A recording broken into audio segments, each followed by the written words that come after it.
Hi hello ನಮಸ್ಕಾರ, welcome back to Vijaya recipe. ನಾನಿವತ್ತು ಒಂದು ವೆರೈಟಿಯಾಗಿ ಹೆಲ್ದಿ ರೆಸಿಪಿ ಒಂದನ್ನು ತಿಳಿಸ್ಕೊಡ್ತಾ ಇದ್ದೀನಿ. ಅದೇನಪ್ಪ ಅಂತಂದರೆ ಬ್ರೊಕೋಲಿ ಪಲ್ಯ. ಬ್ರೊಕೋಲಿ ಪಲ್ಯ ಮಾಡೋದು ತುಂಬ ಸುಲಭವಾದ ವಿಧಾನದಲ್ಲಿ ನಾನು ನಿಮಗೆ ತಿಳಿಸ್ಕೊಡ್ತಾ ಇದ್ದೀನಿ. ತುಂಬ ರಿಚ್ ಫೈಬರ್ ಇರುವಂಥ ತರಕಾರಿ ಇದು. ಇದನ್ನು ವೀಕ್ಲಿ 1 ಟೈಮ್ ನೀವು ಮಾಡ್ಕೊಂಡು ತಿನ್ನಬೇಕು. ತುಂಬ ಚೆನ್ನಾಗಿರುತ್ತೆ ಮತ್ತು ಹೆಲ್ತಿಗೂ ತುಂಬ ಒಳ್ಳೆಯದು. ಇದನ್ನು ನಾನು ಈ ರೀತಿ ಸಣ್ಣ ಸಣ್ಣದಾಗಿ ಕಟ್ ಮಾಡಿ ಬಿಸಿನೀರಿಗೆ ಒಂದು 30 ಸೆಕೆಂಡು ಬಾಯ್ಲ್ ಮಾಡಿ, ಅದಾದಮೇಲೆ ತಣ್ಣೀರಲ್ಲಿ ಒಂದು 2 ಸಾರಿ ನೀಟಾಗಿ ತೊಳ್ಕೊಂಬಂದಿದ್ದೀನಿ. ಬಿಸಿನೀರಿಗೆ ಹಾಕಿ ತಣ್ಣೀರಲ್ಲಿ ತೊಳ್ಕೊಂಬಂದ್ಮೇಲೆ ಫುಲ್ ಫ್ರೆಶ್ ಥರ ಅನ್ನಿಸ್ತಾ ಇದೆ. 2 ಈರುಳ್ಳಿನ ಸಣ್ಣದಾಗಿ ಕಟ್ ಮಾಡಿಟ್ಟಿದ್ದೀನಿ. 1 ಮೀಡಿಯಮ್ ಸೈಜ್ ಟೊಮೊಟೊನ ಕಟ್ ಮಾಡಿಟ್ಟಿದ್ದೀನಿ. 3 ಮೆಣಸಿನ್ಕಾಯಿನ ದಪ್ಪದಾಗಿ ಕಟ್ ಮಾಡಿ ತೊಗೊಂಬಂದಿದ್ದೀನಿ. ಇವಾಗ ನಾನು ಸ್ಟವ್ ಮೇಲೆ ಒಂದು ಪಾತ್ರೆನ ಇಟ್ಬಿಟ್ಟು ಆಯಿಲ್ ಹಾಕೋತಾ ಇದ್ದೀನಿ. ಆಯಿಲ್ ಬಿಸಿ ಆದಮೇಲೆ ಜೀರಿಗೆ, ಸಾಸಿವೆ ಹಾಕೋತಾ ಇದ್ದೀನಿ. ಹಾಕ್ಬಿಟ್ಟು ಇವಾಗ ಕರಿಬೇವನ್ನು ಸೇರಿಸ್ಕೊತಾ ಇದ್ದೀನಿ. ಕಟ್ ಮಾಡಿಟ್ಟಿರುವಂಥ ಹಸಿಮೆಣಸಿನ್ಕಾಯಿ ಮತ್ತು ಈರುಳ್ಳಿಯನ್ನು ಸೇರಿಸ್ಕೊಂಡಿದ್ದೀನಿ.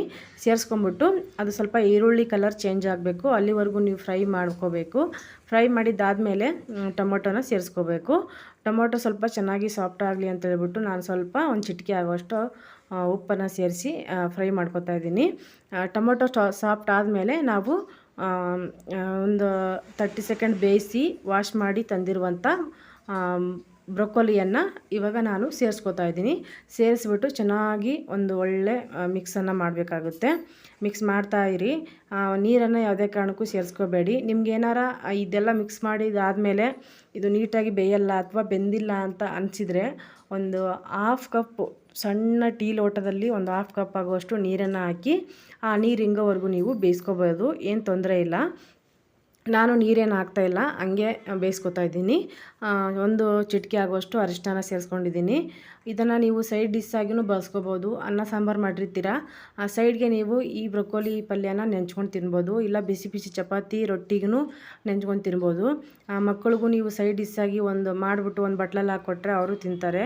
ತುಂಬ ಒಳ್ಳೆಯದಿದು ಆರೋಗ್ಯಕ್ಕೆ. ಒಂದು ಸರಿ ಟ್ರೈ ಮಾಡಿ, ನಿಮ್ಗೆ ಖಂಡಿತವಾಗ್ಲೂ ನಿಮಗೆ ಇಷ್ಟ ಆಗುತ್ತೆ.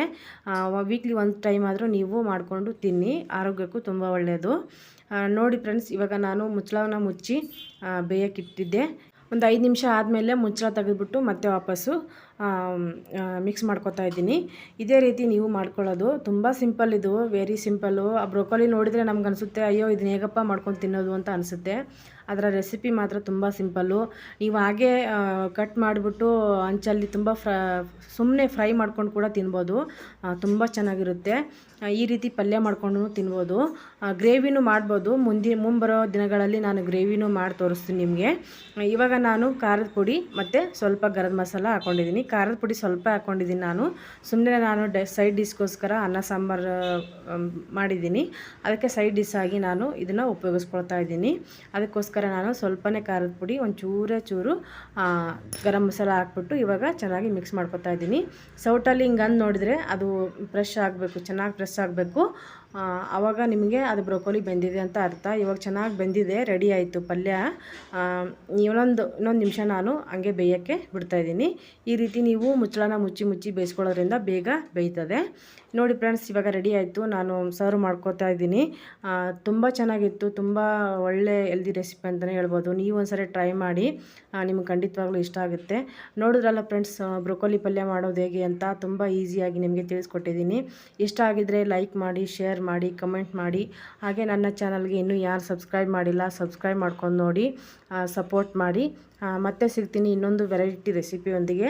ಅಲ್ಲಿವರೆಗೂ take care, bye bye. Thank you for watching. ಧನ್ಯವಾದಗಳು.